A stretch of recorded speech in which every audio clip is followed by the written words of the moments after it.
Bismillahirrahmanirrahim. Assalamualaikum warahmatullahi wabarakatuh. Perkenalkan, nama saya Amanda Sandagalang dengan NIM 2404411072. Saya dari kelas 2B Prodi Informatika Universitas Cokro Aminoto Palopo. Saya dari angkatan 2024. Baik teman-teman, di sini saya akan menjelaskan sedikit tentang model basis data relasional. Kita masuk ke yang pertama, yaitu latar belakangnya. Di era digital, menuntut pengelolaan. Di era digital seperti sekarang ini, kita dituntut untuk mengelola data dengan cara yang efisien. Nah, seperti model data relasional memungkinkan untuk kita menyimpan dan mengakses data secara terstruktur. Nah, model data ini juga dapat digunakan luas dalam sistem informasi modern seperti sekarang ini dengan menggunakan AI. Nah, tujuan saya melakukan presentasi kali ini yaitu untuk menjelaskan konsep dasar model data relasional, untuk mengidentifikasi komponen utamanya, untuk menelusuri sejarah dan tokoh pengembangannya, dan untuk memahami penerapan model data relasional. Nah, kita masuk ke sejarah singkatnya. Model data relasional awalnya ditemukan atau diperkenalkan oleh seseorang yang bernama E.F. Code pada tahun 1970. Dalam makalahnya yaitu berjudul A Relational Model of Data for Large Shared Data Banks. Dengan menggunakan teori himpunan dan logika predikat, menimbulkan inspirasi yang melahirkan SQL dan DBMS modern. Nah, bisa kita lihat di sini ada beberapa tokoh penting dalam basis data relasional. Yang pertama yaitu E.F. Code sebagai pencipta model data relasional, ada Chamberlain and Boyce sebagai pengembang awal SQL atau sistem RIBM. Juga ada Michael Stonebraker sebagai pembuat Ingress dan Postgres, dan ada juga Larry Ellison sebagai pendiri Oracle.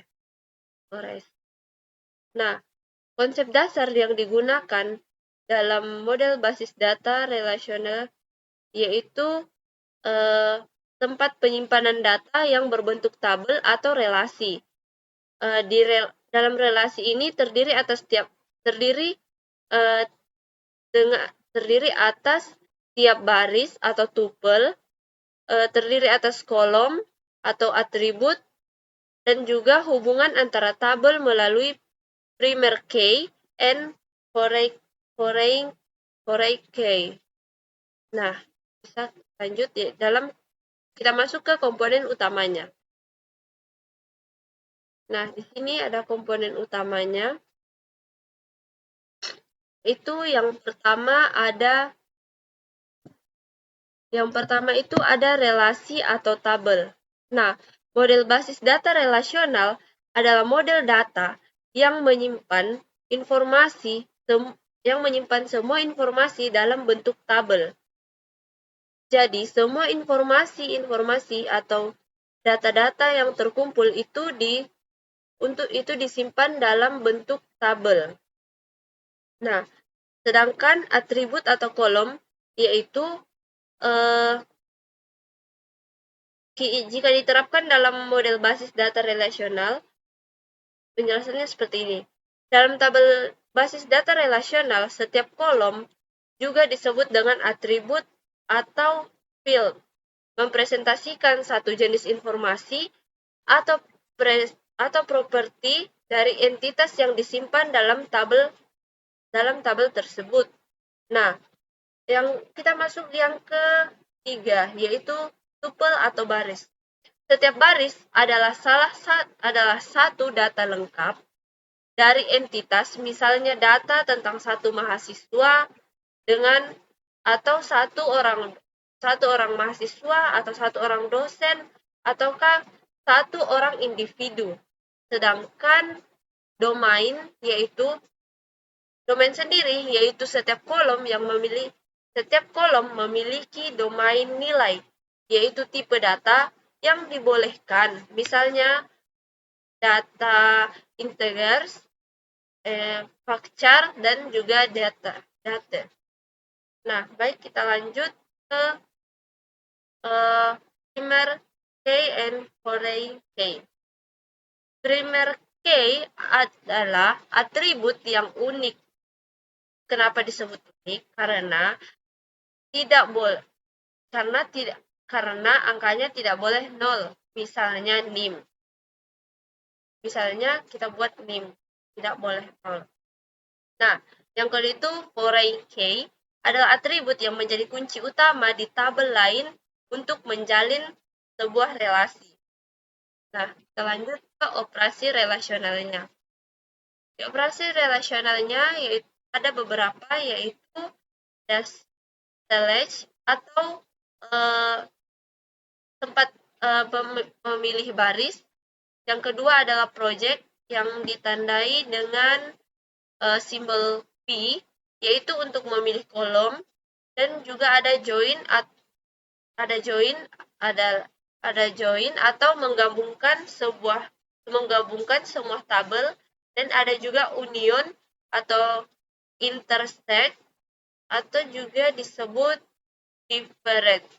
difference atau operasi himpunan dalam model basis data relasional. Nah, kita lanjut ke tabelnya. Ini ada mahasiswa dengan NIM, nama dan prodi. Ada juga KRS dengan NIM, kode mahasiswa, dan nilai. Nah, hubungan antara mahasiswa dengan KRS kita satukan lewat NIM. Nah, kita lihat. Nah, di sini hubungannya disebut dengan foreign key atau kunci utama. Nah, ada beberapa keunggulan dalam model basis data relasional.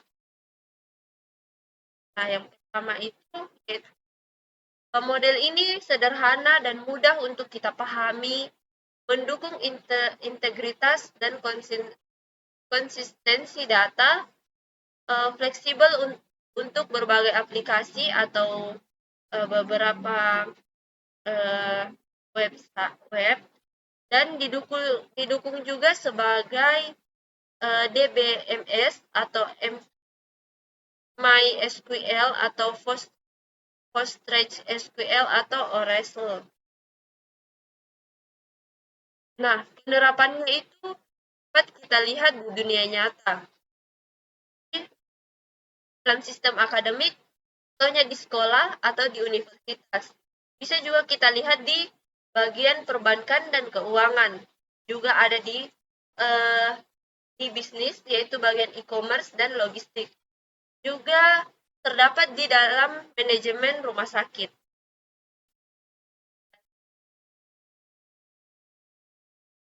Relevan dari sekarang ini karena sangat membantu kita dalam menyelesaikan atau menyimpan sebuah informasi.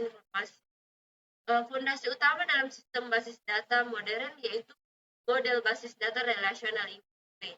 Nah, pemahaman konsep dan praktiknya sangat penting karena itu menjadi kunci sebuah penerapan model basis data relasional. Nah, ini ada beberapa saran, yaitu pelajari langsung melalui praktik SQL. Agar kita dapat memahaminya secara jelas, kita harus mempraktikkannya sendiri melalui SQL. Pahami konsep normalisasi dan indexingnya, siapkan diri menghadapi integrasi model relasional dengan NoSQL atau Big Data. Nah, baik teman-teman, itu saja penjelasan singkat dari saya. Kurang dan lebihnya mohon dimaafkan. Saya akhiri dengan ucapan wabillahi taufik wal hidayah. Wassalamualaikum warahmatullahi wabarakatuh.